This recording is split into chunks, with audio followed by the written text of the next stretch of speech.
Good evening, everyone. Thank you for attending our program tonight called Beyond the Books, Third Spaces, Libraries, and Book Bars and Bookstores. My name is Irene Chan, and I am the program chair at the New York Book Forum. The New York Book Forum is a 501c3 nonprofit whose mission is to build bridges between the publishing world and the public, all of you, which includes booksellers, print providers, print suppliers, and book consumers, which is all of us. Members and attendees, thanks, Diana. Members and attendees like yourself contribute to our efforts by generating interest, providing feedback, telling us if we're doing something right or something wrong. Do you like the food? You hate the beer? Tell us. And you help us build connections to each other so that we can provide a variety of programs to a diverse group of people that speaks to your interest. We're all here tonight because we're connected to books in one way or another, and I'm grateful to have the opportunity to present these programs to you every month, which we host every third Wednesday of the month for 9 months out of the year. Thank you for joining us today. So today, our program is about third spaces, and we're exploring the important role these spaces serve, why communities need them, and how we can support them. On our panel, we have Terry Hill, Director of the Jersey City Free Public Library. We have Nat Esten, owner of Book Club Bar in the East Village, and Joseph Demes. Did I say that right? Demes, former events manager at P&T Knitwear in the Lower East Side. Let's give him a round of applause.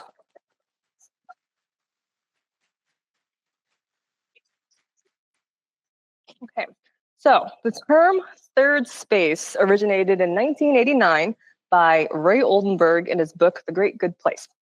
And he defines it as a place for informal interaction, one in which the presence of a regular is always welcome, although never required, and he posited that these spaces are essential to democracy. What is your definition of a third space, and what do you think are the essential ingredients for a third space? Let's start with Nat. Hi, everybody. Thanks for coming out. At Book Club Bar, some of you may know, but some of you may not, we are a bookstore and a bar.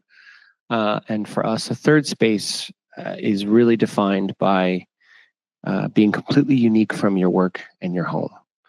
It is a place sometimes people come to work. It is a place sometimes people come to feel cozy and at home, but at the same time, we are a totally different kind of space. We are a public space. So we do sometimes push back on people working too much in our space. We want people to unplug and read, connect with people. And we push back on the sense that we're like a home because sometimes people get too cozy in our place and we have to tell them, you know, you can't sleep here. Maybe you should have your shoes on when you go to the restroom. So I think that in general, for us, the definition of a third space is a place that is so totally unique from your home and your work. And I think that can open up different parts of your brain and your experiences.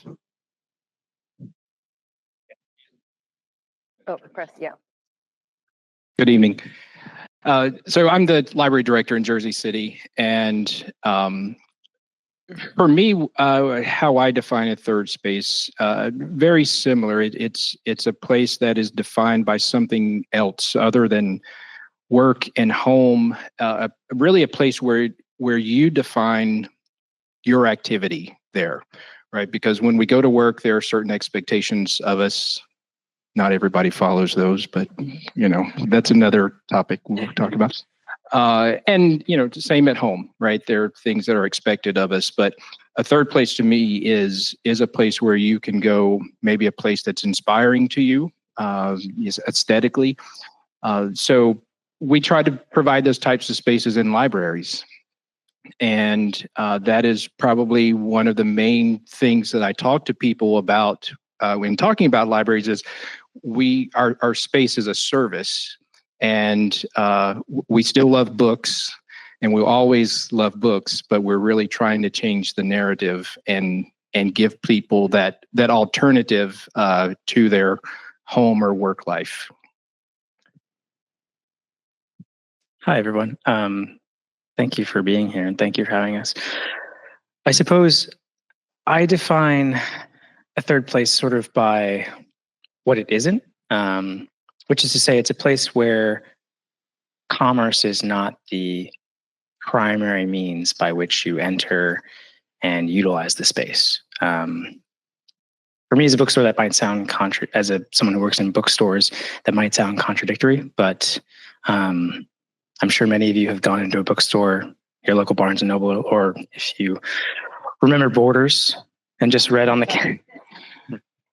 couches, and then left, and that was fine, and that was part of the experience. But that for me is what defines a third space. In the same way that a gymnasium, for example, is a third space. You may pay a membership to use the gym. You also may not if you are using, say, a public gymnasium in a park, although your tax dollars go to the maintenance of that park and to the building and maintenance of that gymnasium. But it's a space where your dollar isn't the thing that dictates whether you can enter that space, and whether you can use the resources of that space. So at most bookstores, you can come in and you can read and you can linger and you can develop relationships with people. You can usually access their programming for free. And in that sense, it isn't tethered to work as the sort of one end of the pyramid of the work-home third space triangle. And it's also not tethered to home in the sense that work and the money you generate then goes to maintaining that home, whatever or however you define it. That's a really interesting point about this idea of pay to play. Like Terry, you had just said, the service of a library is your service is a space.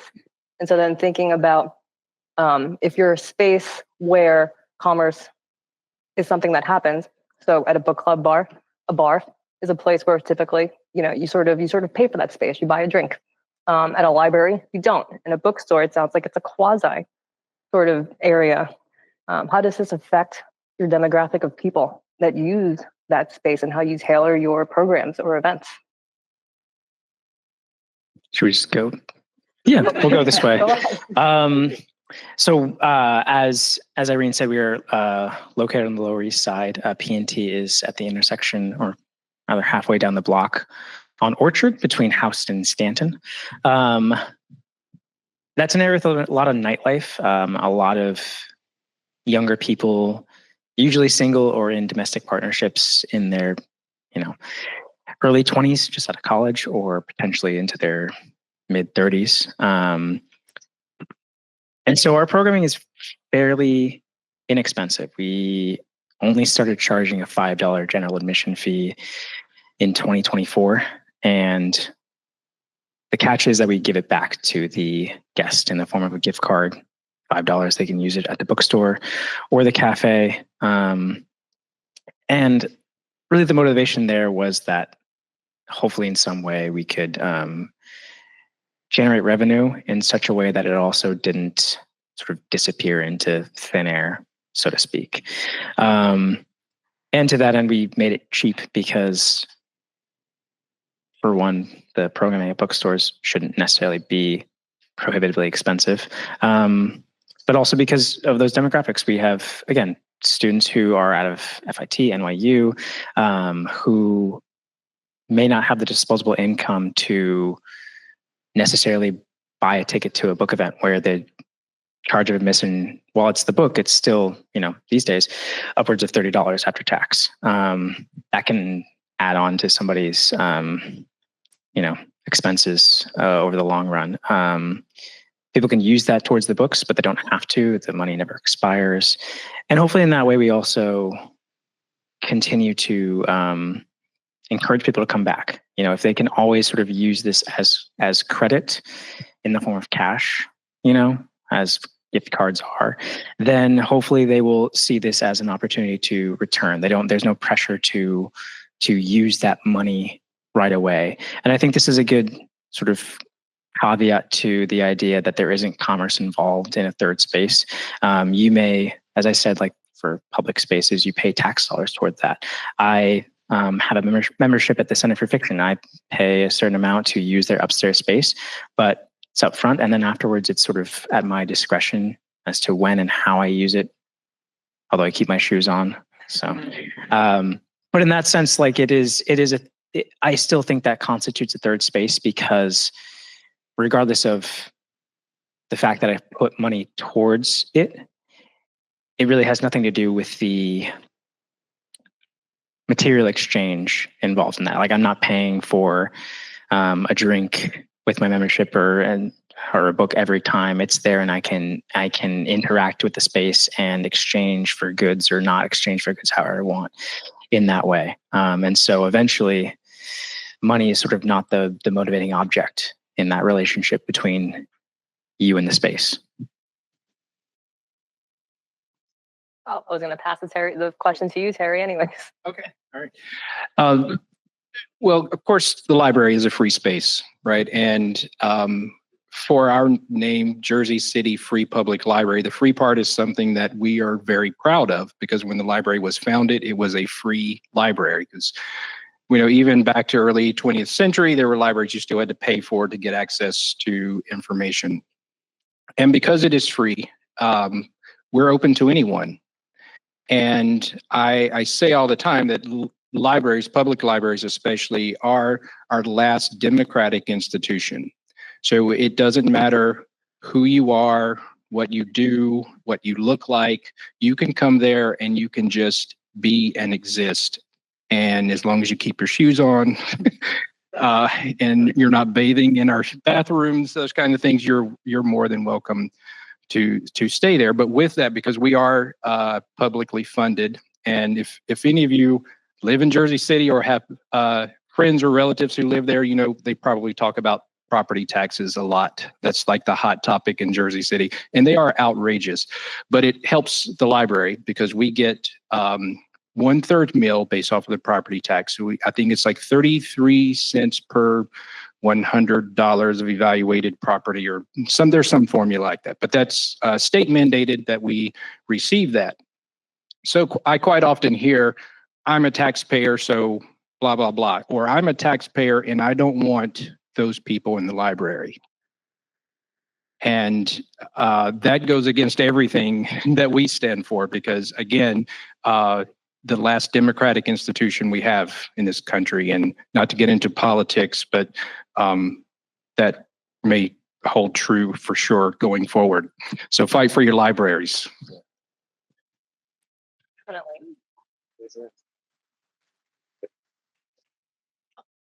Nat?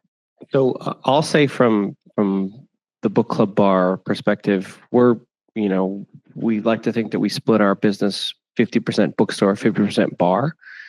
And on the bar side of things, a purchase is absolutely necessary. It's part of the social contract of coming in. And I know that means we're a different kind of third space, but it also means that people understand that they're buying into our experience.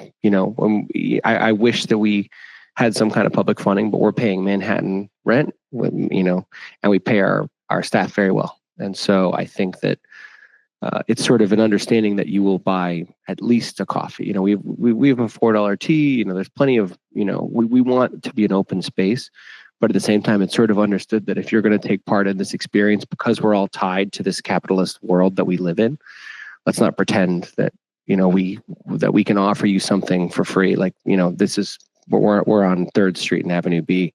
It's not cheap. It goes up every year. So. Yeah, we got to pay that rent, and we got to pay our people, and so that is one of the, the more difficult parts of owning a space like this is, dealing with certain people who don't necessarily understand that social contract when they enter the space. For the most part, I was just telling Joe before this, 99.9% of the people who walk into our store are so lovely.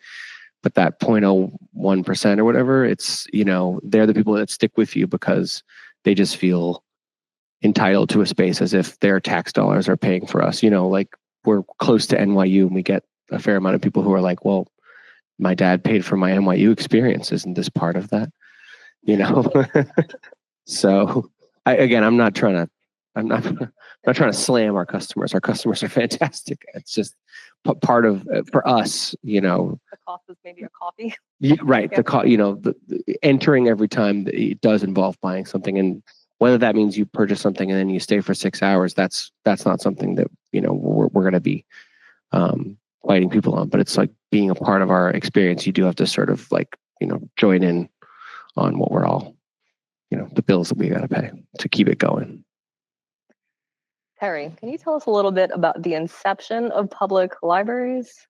Is that something that The inception, like the start of public libraries? Because it wasn't always something that existed. where to start? Back to the Library of Alexandria. I won't go back that far, but interesting fact, I am from North Carolina, so you can probably tell I haven't gotten my Jersey accent down yet. Oh, all right. The new Alexandria Library, the floors are Carolina pine. Wow. So interesting fact, if you ever visit there. But it goes back to, as I mentioned earlier, like access to information was reserved for people who could afford it. Right. And in a democratic society, we would want and need everything to be open to people. Right. So that's really kind of the root of what a public library began, right? In the beginning of public libraries was making access to information primarily through books, is in one reason that we are still so heavily tied to that perception. And then we had Carnegie, who invested in a lot of buildings around the country to make libraries more prevalent across all parts of the country and having more access to information. But you fast forward to now, and those principles still stand. And not only are we providing access to information, but we are providing access to space. And different forms of information, right? Because it's not just the book, right? The book was it was the medium that we got information through. Now we have databases, we have ebooks, and all those things. So, which then created another divide with people with the electronic access. But we're still really tied to the fundamental idea of providing good information for free to the public. And that's really what public libraries are about. All libraries are about providing good information. But if you take academic libraries, for example, they have a very closed group of people that they serve. I used to work at a state institution. It was a land grant institution. While we did have a public mission, it was very limited the number of people from the public who came in because they didn't want to go onto the campus to go through all of that. But yeah, it really just comes back to that kind of core principle of freedom and access to information. Yeah, like you said, libraries are a democratic space, so it's information for everyone that pertains to everyone, not just to any one specific group. Right. Yeah. Nat, can you tell us about how Book Club Bar came to be? Sure thing. So we first opened in 2019. My wife, I'm sad, couldn't be here. I'm essentially filling in because she's the brains of the operation. But we are longtime East Villagers. We've lived in the East Village for collectively about 30 years. And by trade, I was a musician, still am, and she was working in marketing at a firm. And she was unhappy with what she was doing and was just looking around the East Village and saying, we don't have a great general bookstore. There had been St. Mark's Books for years, but that had closed. And if you live in Alphabet City, as we do, we live on Avenue C, the walk to the Strand is 30 minutes. And she was like, I can't believe that we don't have a place to buy a new release. You have to walk too far, get on the subway. And I said, well, I don't know how we could make that work financially, but I've always wanted to own a bar. And we sort of combined those two missions. And I think we always thought that we would run into some barrier, that we'd be like, oh, right, this is completely insane. And we just never really hit that barrier. And we're, 5 years later, we're still here and we're opening a second location in Bushwick, Brooklyn this year. Thank you so much. Yeah, it's under construction and it's taken a while to get off the ground, but we're hoping to open this summer. Excited to be there when you guys open. Yeah. Joe, P&T Knitwear is a very interesting name for a bookstore. It for is. a bookstore. Can you tell us about the history behind why it's called that and the events you organized there? Certainly. So back in the 1950s, the proprietor, Bradley Tusk, his grandfather co-owned a men's clothing store, not on the space that we now occupy on 180 Orchard, but down at 37.5 Allen Street, Allen and Grand.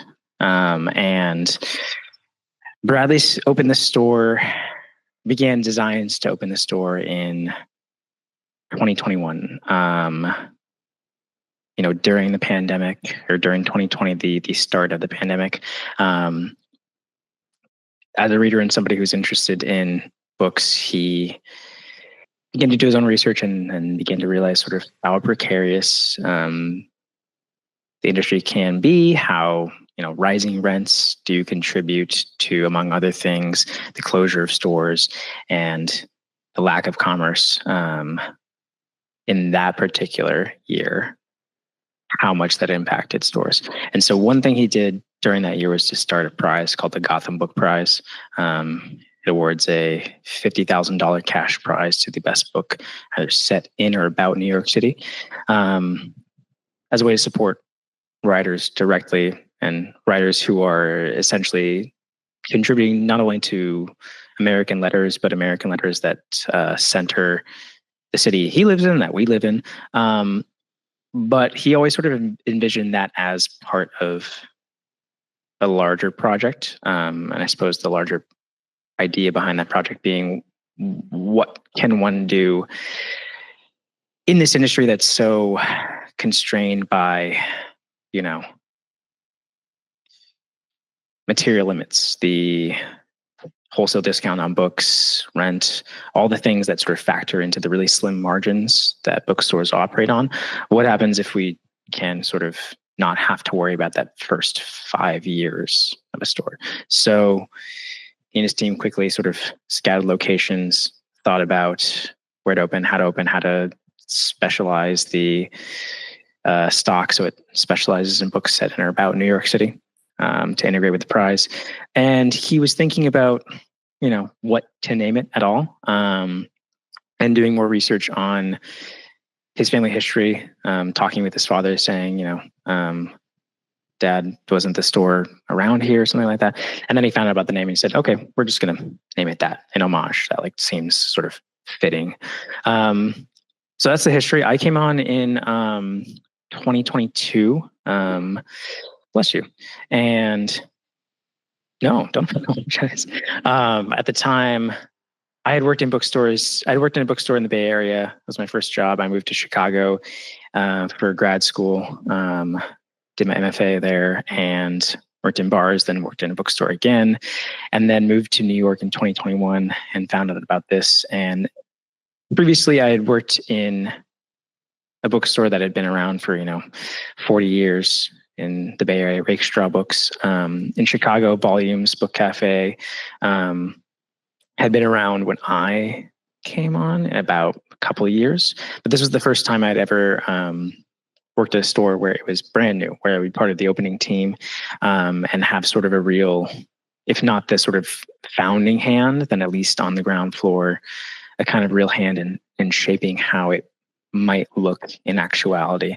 And that was very exciting. And, the former GM, Julie Wernersbach, who owned the store Hive Mind Books out in Queens, brought me on, and that was that. I started taking over the programming and running events in October of 2022. And as far as the programming I looked to bring on and what I looked for in events, and I say this with the caveat of we have a venture capitalist backer who has a lot of money and can, kind of throw that against the store and, deal with the losses. My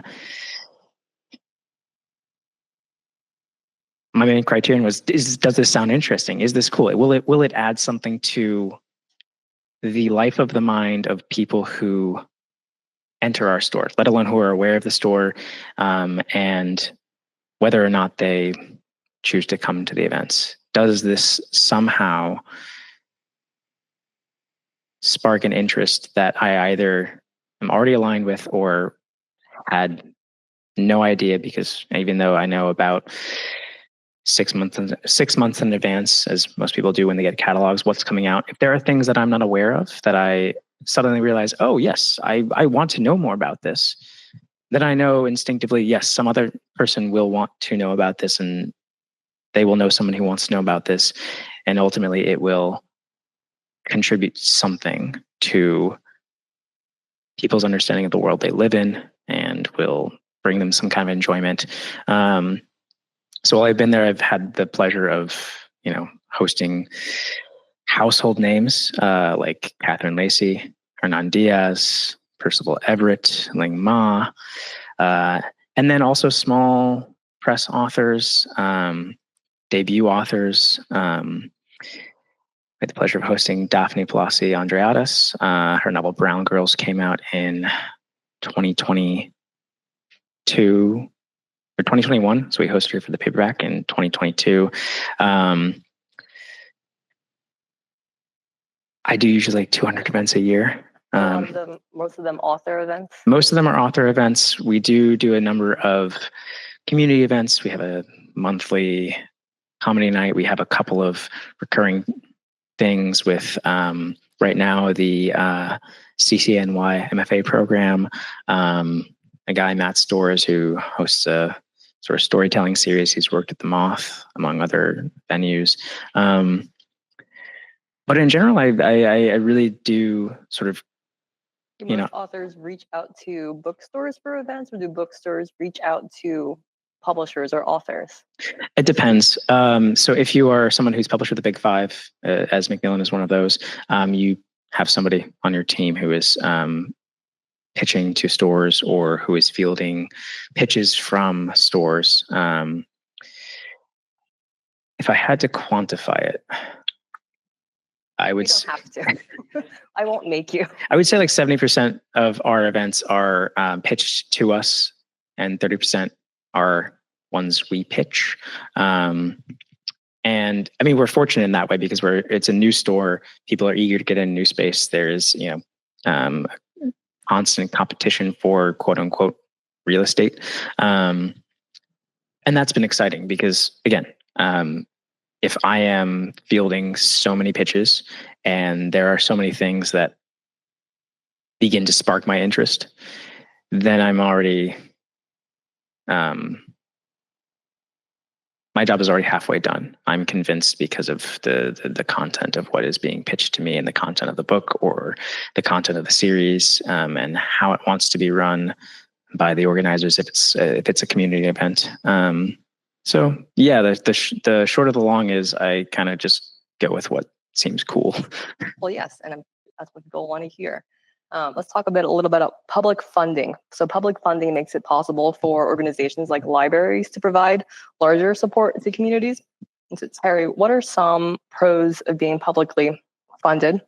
What are some of the things that people can do to support continued funding to libraries? Because I'm sure we've all heard about cuts to libraries and they need our support. So what are some of those things that people can do? Yeah.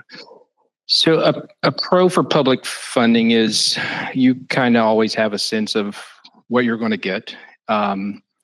So that is a positive and does provide some level of stability, but that can be impacted as well, especially for libraries that receive a lot of federal funding. Fortunately for us, a lot of ours is local, so we haven't experienced any issues yet. But the number one thing you can do to support your library is to use the library. So make sure you have a library card because it should be free. But attending programs, checking out books, whether it's print or electronic, because the more our libraries are used, the better case we can make when people start to talk about taking our funding. They don't care about a lot of other things, but if you show that this is a critical resource to your community, then that kind of changes the narrative. Most libraries have spaces you can hold meetings, and usually that's free as well. So if you are involved in a group or have a book club or something like that, think about going to the library to have your meeting. But just use the library. Everyone in your home should have a library card from birth until, we're trying to start a program now that every child is born in Jersey City gets a library card. I love that program. Yeah. So, and same with the schools, we're trying to get all the students to have library cards. So that's the number one thing you can do. Of course, libraries will always take your money if you want to donate money. A lot of libraries, I know here at New York Public, there's a large library foundation, and if you want to donate to that, or if you want to donate to Jersey City Free Public Library Foundation, I can give you the contact for that. But the donations always help. But using the library, that is the most critical thing. That's really what we want, is people coming in the doors or people using our resources. We have I probably about a third of our card holders that we know of been into our buildings. They sign up online, get a card, and they use our digital resources, which is fine, but that's a use as well. Is patronage and data on patronage to the event that the libraries have something you need to show in order to receive funding? Like, do you have to show that to the city or something? No, we don't have to, because our funding is guaranteed by the state. Like, we get the minimum amount, but anytime that we need to make the case, like to get capital funds, that's when we have to start using data to show the usage. Or, if there's a special program or something that we need extra funding for. Right. Yeah. So the book club bar and P&T Knitwear are both independently owned spaces. And so there are definitely tons of advantages to third spaces receiving public funding. There's also, I strongly feel there's a need for both types. So what are some pros of being an independent third space, and why is it important for this to exist? Nat? Sure. First of all, just to compliment Terry and the work that libraries do, I think that it's so much more essential to the fabric of our society to have free libraries. So I'm just going to throw that out there. Like, we're incredibly lucky to make a living in a bookstore. Get your library card first, then have a coffee. Exactly. I will say that the advantage of having a commercial space like ours is that we are beholden to no one. We can do our own. We can have our own vision, and obviously we work for our customers and we answer to them in a lot of ways. But at the same time, we've created something that I think is different, that wouldn't have necessarily come out of the ether if we hadn't started it through the marketplace itself.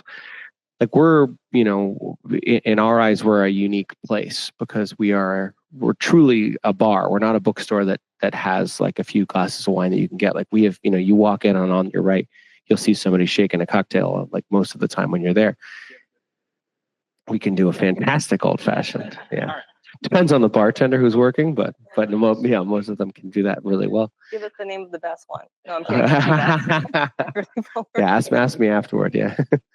No, I think that one of the blessings that we have is that we can do something totally different and unique, and we're not beholden to anybody. And really, essentially, what Book Club Bar is it's a bookstore for sinners. Like, we're open late. We're open until 1 o'clock in the morning.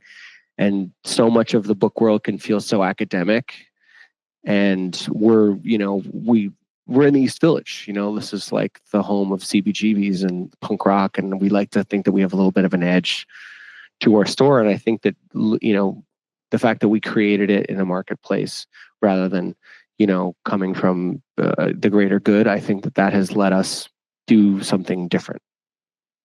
Book club for sinners. I like that. Yeah. Joe, what are your thoughts on this?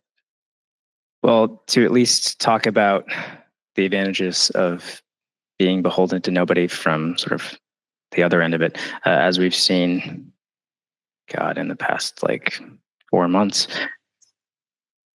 what used to be the National Endowment for the Arts and sort of what was funding for the arts at large in America is been gutted. It's sort of like a whack-a-mole day by day of who is getting their endowment rescinded or half paid. So that is the sort of flip side of the advantage of being independent and not beholden to anybody, but you don't run that risk. And you don't have to then really, unfortunately, scramble when that kind of funding is taken away from you, when that kind of support is taken away from you, as it should not be. And as Nat said, you do get the chance to do sort of what you want and shape it to be how you want. So one of the really unique things about P&T, its full name is P&T Knitwear Books and Podcasts. So it boasts a free-to-use recording studio, which is built underneath the amphitheater space where people sit for events. It's a pretty basic setup. It's all pre-production stuff, 4 mics, soundboard. It's not fully soundproof, but it's free to use. And in that way, it sort of has been a really, I think, clear arm of that third space use of that. Many of the, well, I don't know their spending habits, but a good amount of the foot traffic that comes to use the store, I don't think they necessarily buy books. They might buy coffee. They might buy memory sticks. But they don't necessarily buy anything from the bookstore, but they're using it and they appreciate the use, and they, understand it as part of what the store does ultimately, and they support it. Again, having somebody who has the kind of capital where you can create a business, jamming 2 things together that don't necessarily seem to go together, and to also have the luxury of having one part of that not be part of what drives the overall revenue and is truly just a resource. If that were tied to data, if that were tied to, frankly, passing an ideological metric, it probably wouldn't happen. But it does, and there's the advantage of it. I want to talk about something called the law of weak attractions, and I forget who termed this, but I didn't make it up. And basically, the law of weak attractions is the places where you find the most opportunity come from people that you don't know very well. So they wouldn't come from your family. Not that your family is not supportive. They don't usually come from your coworkers. Not that they're not supportive, but it's more that people that you don't know well tend to be people that are not super similar to you. So if you're going to find an opportunity that launches you to your next point, it's probably going to be someone just outside of your circle. And the places that you're going to meet people like this are third spaces. And especially if you're someone creative, I think, while people create in solitude, I think having or finding community of similar people, but not people just like you, generates more creativity. So what are some programs and events that your organizations, Book Club Bar, bookstores and libraries do that facilitate this, that facilitate weak attractions? Terry, do you want to? Sure. The first thing that comes to mind is really the people we're hiring in libraries now. Because traditionally, to be a librarian, you had to have the terminal degree, the Master of Library Science. And that is not the case anymore. Oh, it's not. No. Most of our professional staff are librarians, but we have a large number of people who don't have a library background. And I think that is critical for libraries because we are serving the public, right? And librarians are trained in a certain way. And most people don't think I'm a librarian because I don't fit the stereotypical whatever. Right. And I'll knit or whatever. Not anything against knitting, but that's the stereotype. But we do have I don't have a cat. I have a little dog, but no cat. But yeah, I think the people we're hiring in libraries now, one good example at Jersey City is about a year and a half ago, I hired a new director of our learning center.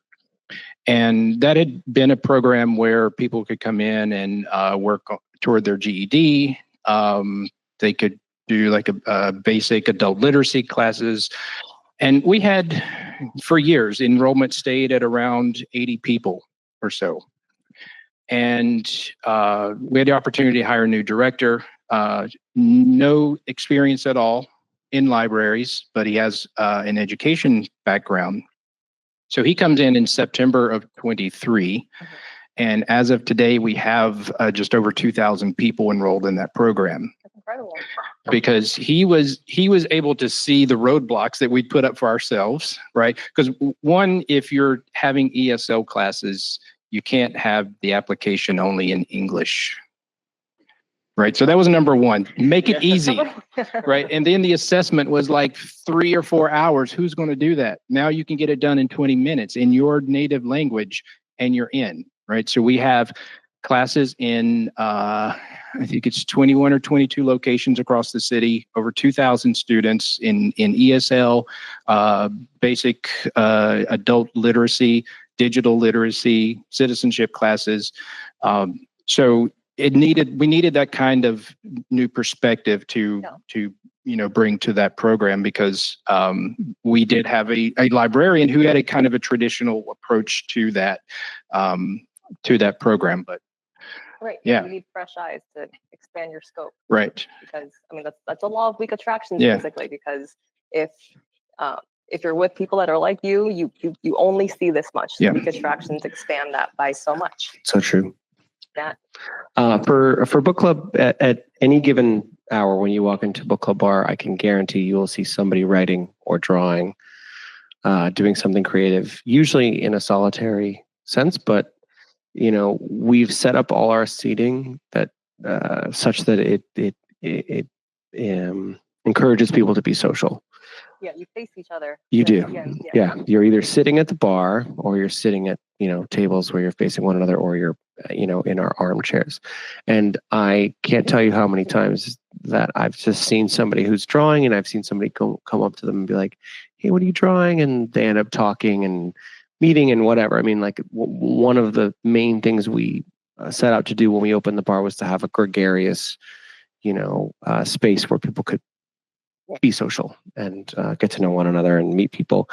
And so our programming encourages that as well. We've got creative writing classes twice a month. We've got drawing classes. Like we try and have creative events along with, our author events and our bar events and stuff like that. But I think that it's so essential to recognize that something like reading, something like writing, while it feels like a solitary activity, is so enhanced by a connection with somebody else. And just as you say, weak connections can really spark someone to move to the next level of whatever they're creating, I think.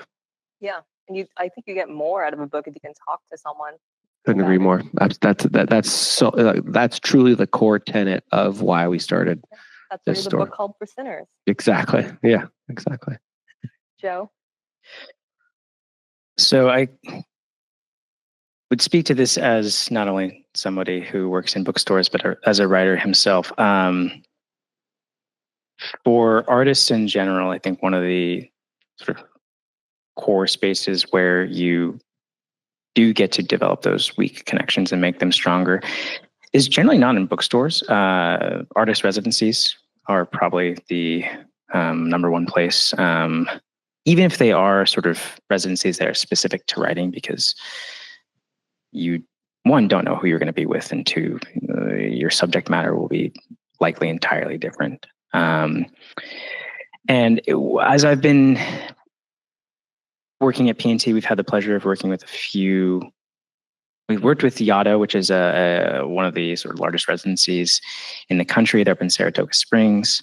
We've worked with other nonprofit organizations, Pen America, like Poets and Writers. I was lucky to meet Jared Jackson. He used to work at Pen America, now works for P&W.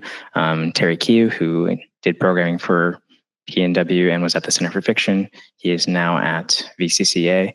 And I mentioned a lot because, poets and writers specifically, and PEN America as well, and there are many other organizations who provide the resources for additional programming, but also databases for writers of residencies, of contests, agent databases.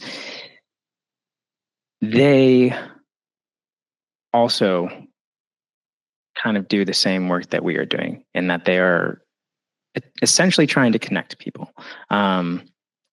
We've been able to integrate that often into author events. So for Yaddo, for example, we usually did it as a conversation between two Yaddo alumni. So we had Hernan Diaz and Joan Silber in the spring of 2023.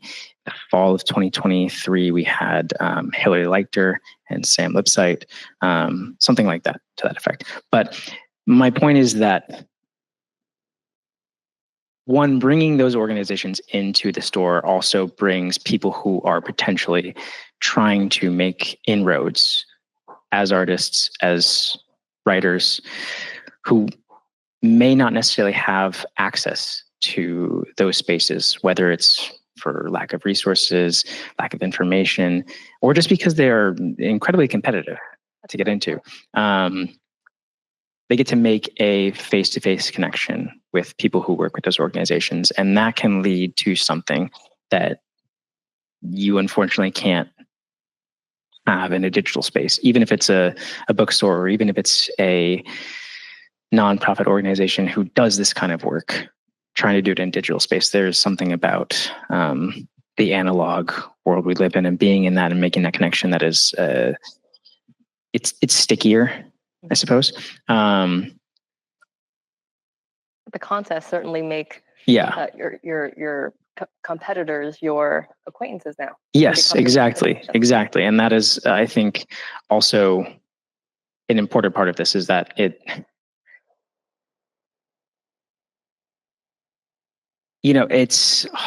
there's only a certain amount of books that each publisher can take on in a year. There's only a certain amount of resources for advances, for print runs, to facilitate things that break down that barrier of competitiveness, and to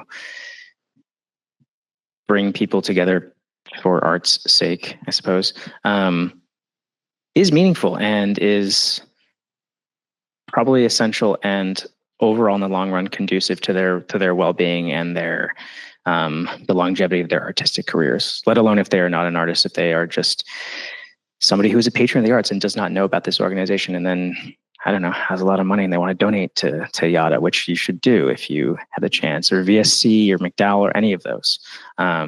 They need your money as much as public libraries do, as much as anyone in the arts does. You should term these fourth spaces.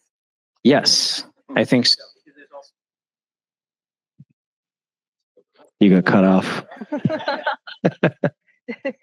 Okay. Well, I do have, look, we're running a little bit close. So I have one more question. So over the years, communities have found themselves with fewer third spaces.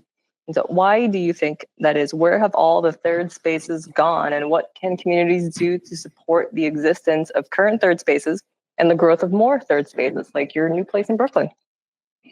Yeah, I think that we're all aware of the atomization of society. The internet has taken up so much of our lives, and I think one of the great books about it is Robert Putnam's Bowling Alone. It's about the loss of community spaces, in American life. I borrowed that from the library. There you go.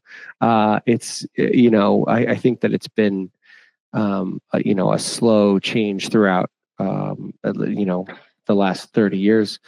But I think that, personally, I think that the pandemic awoke in all of us all over the world a new thirst for community. I think that now you're seeing, it's one of the reasons that our spaces are thriving. It's one of the reasons we're here, is that I think a lot of people woke up and were like, I am so sick of staring at my freaking screens all the time, And I think that people are going out to bars and to restaurants and to bookstores, to third spaces more.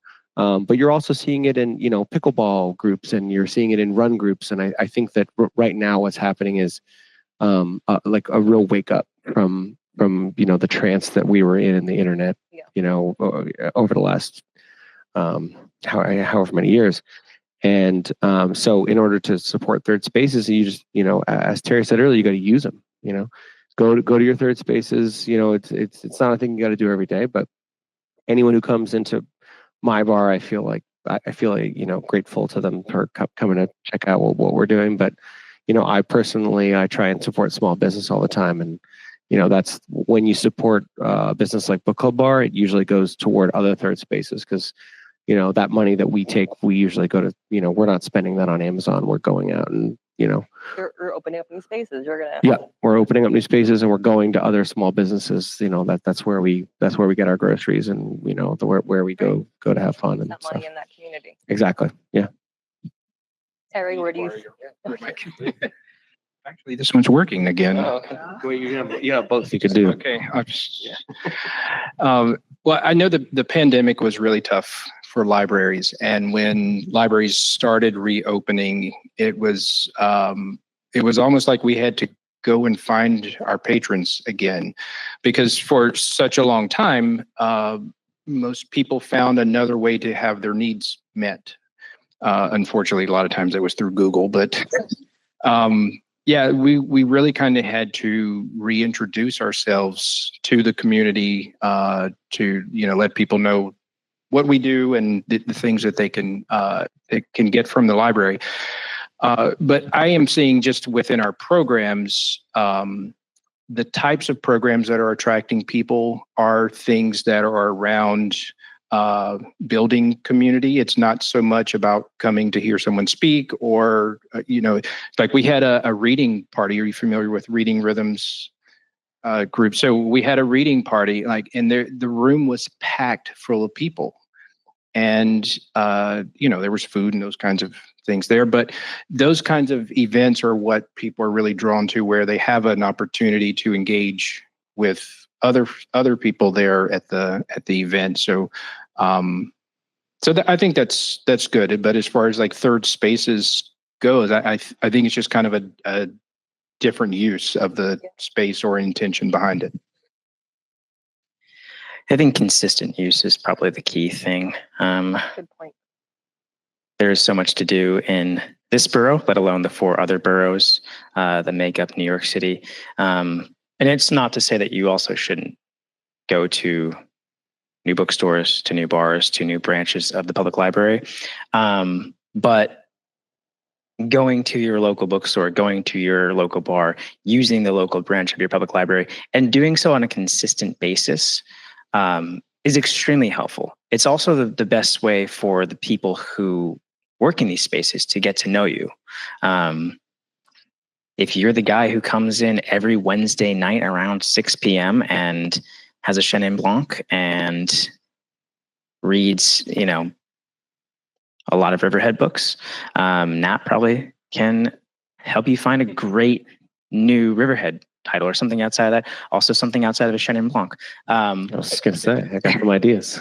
Right. But this is all to say that we, as these people who work in these spaces, can't help you otherwise, can't get to know you otherwise, unless, well, 1, you're coming in, but 2, you're doing so on a regular basis in such a way that we also understand that you are supporting us and we can identify the ways to then support you in turn. So yeah, finding all those places, and as much as there is so much to do in this city, and there are so many organizations that do deserve your support and that you should support when you can, you are all only one person. You can only give so much money or so much time to so many things and places. And there's nothing wrong with sticking with local places, going there on a consistent basis, getting to know the people who are there, who work there, and building a relationship with them. Even if it's just one night a week, that is more than enough. We only have so many hours and so many days and so many years, but consistency. That is an excellent point. Yes. Yeah. So last question before we open it up to the floor for Q&A. What are some of your favorite third spaces besides your own establishment? Nat, you go first. Me first. One thing that when my wife and I, when we travel, we're always we're always eating and drinking our way through cities, whenever we travel.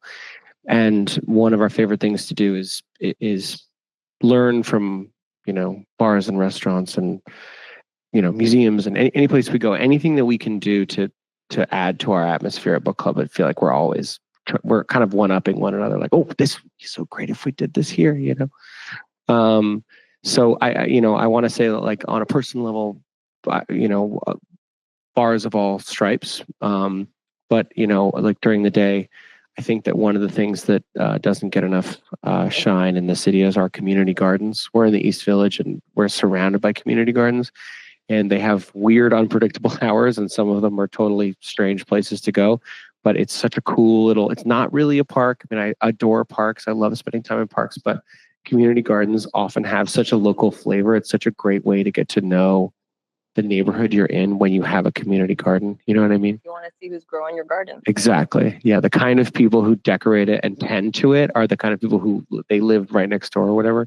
And just as Joe was saying, I mean, you can walk in and talk to these weirdos, and it's like you really get a wonderful picture of, like, the neighborhood you're in. And so that's one thing that I love to shout out is our community gardens. It's a great use of your Sunday afternoon. Good tip. Terry, what's your favorite third space? Okay. All right. I think right now, if I had to pick a single place, it would probably be the roof of my building.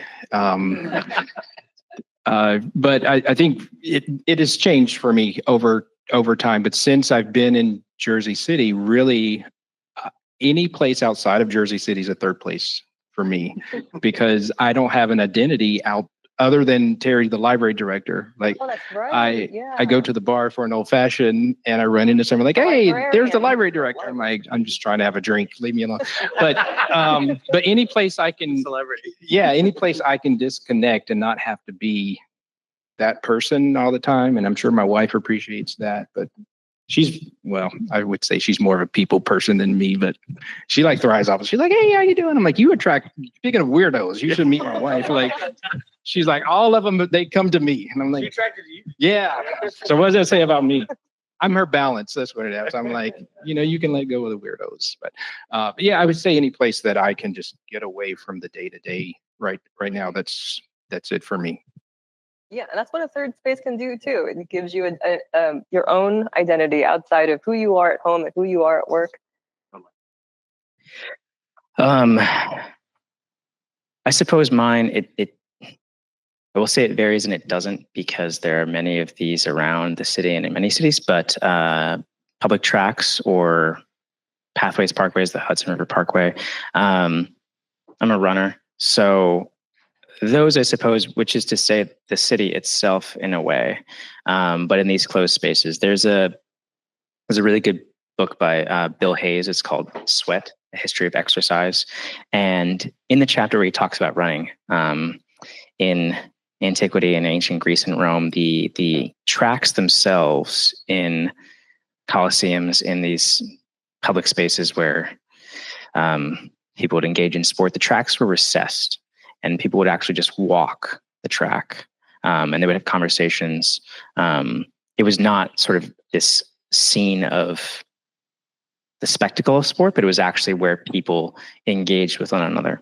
And I've often found in the the decade plus that I've been running, and it's certainly something to do with physically exerting yourself and just not having that kind of strange social mechanism where you try to say the right thing because you're exhausted. I've had wonderful sort of spontaneous interactions with people just on the track, just on trails, on the parkway, that would never happen otherwise and may not ever happen again, because I may not see this person at this time for whatever reason or however, but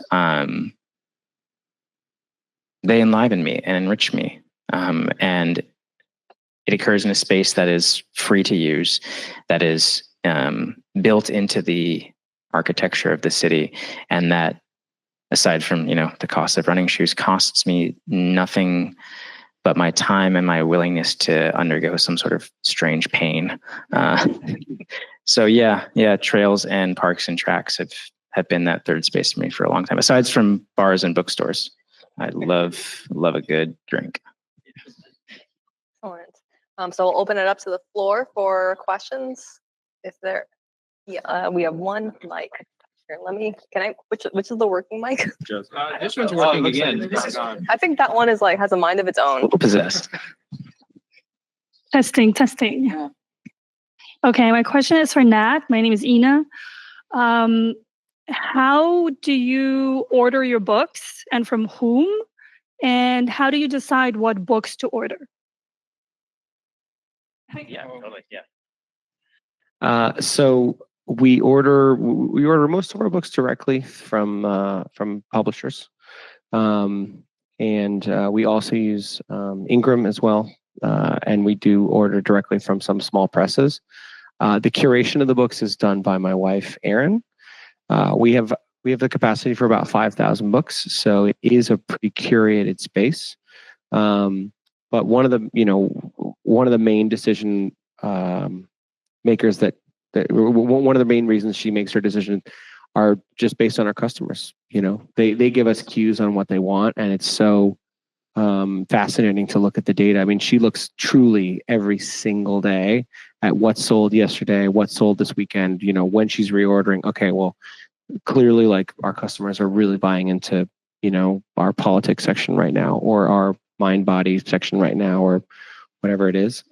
So I know that, but like I said, she's really the brains of the operation when it comes to the book side of things. But when she's ordering, so much of it takes cues from the customer itself, and also from the publishers. She does calls with our publishers every quarter, and they are really incredibly helpful. Macmillan among them, but also Simon & Schuster and Penguin and everyone. They give us a lot of information as far as what their expectations are for books. It's not always right, but it's always helpful.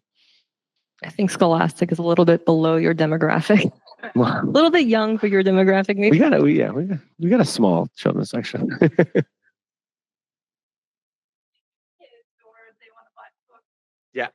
Yeah, we do have a small children's section, and we get a lot of people coming in looking for gifts for young people.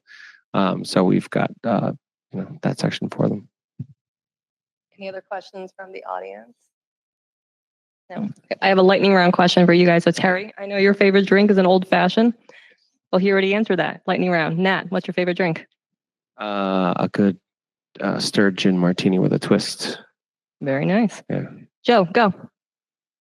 Fast as you Daiquiri. Daiquiri, that was fast. Mine's a 50-50. 50-50 is, okay, tell us. Let's let the audience tell us what 50-50. Oh wait, is that what you were doing? You have a question? I like straight scotch, but anyway. Maybe with a splash of water. But do you have any established relationships with publishers or other literary organizations that you work with on a regular basis for the events that you have?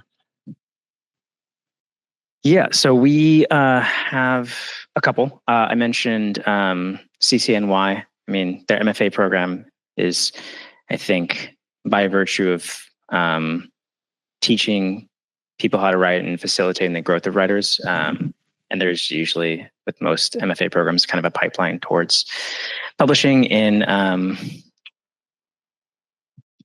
commercial publishing. That's one.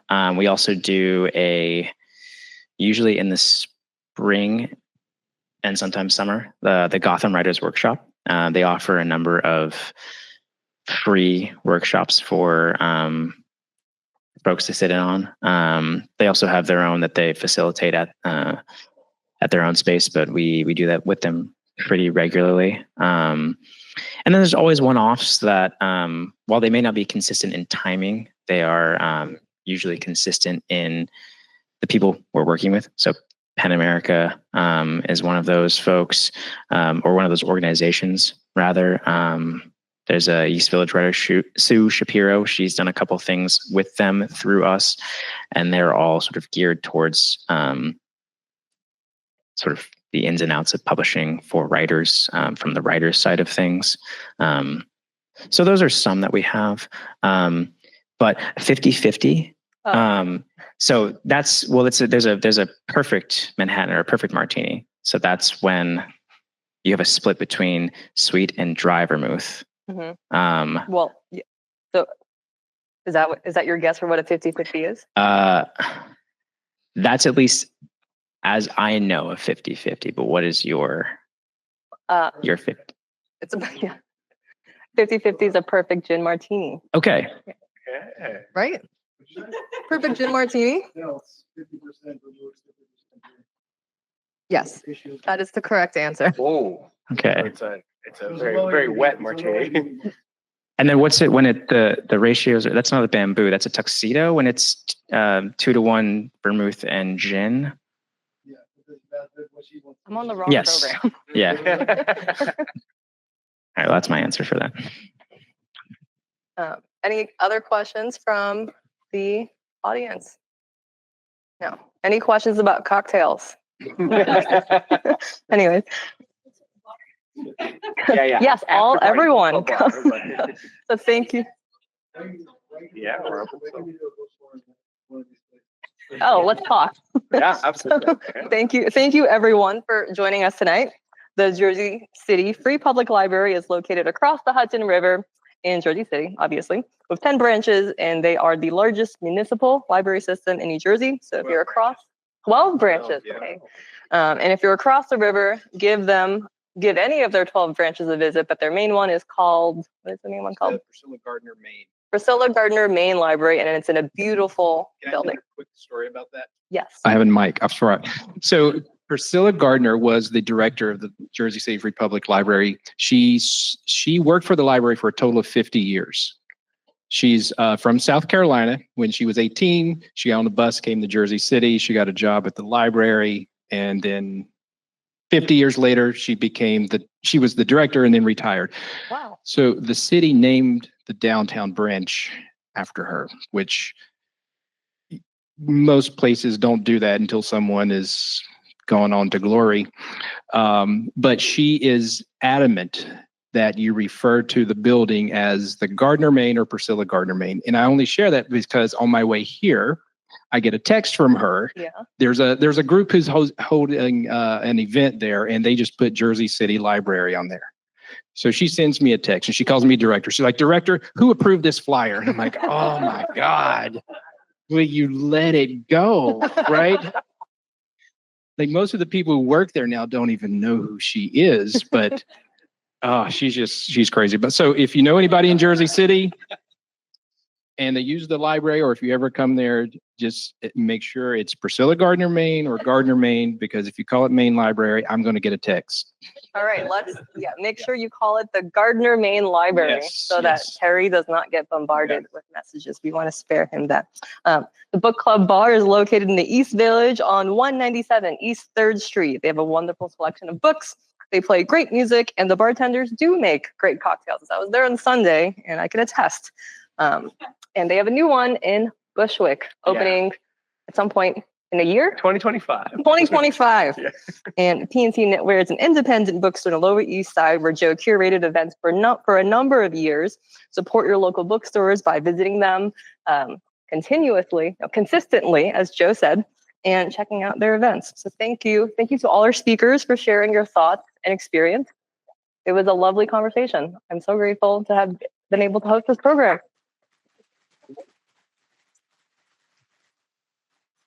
Yes. Well, before we depart, I want to point out that the next New York Book Forum event, thank you, Martha, is at our Sunset Social, which is held on a boat on the Upper East Side. It's on June 12th on the Baylander.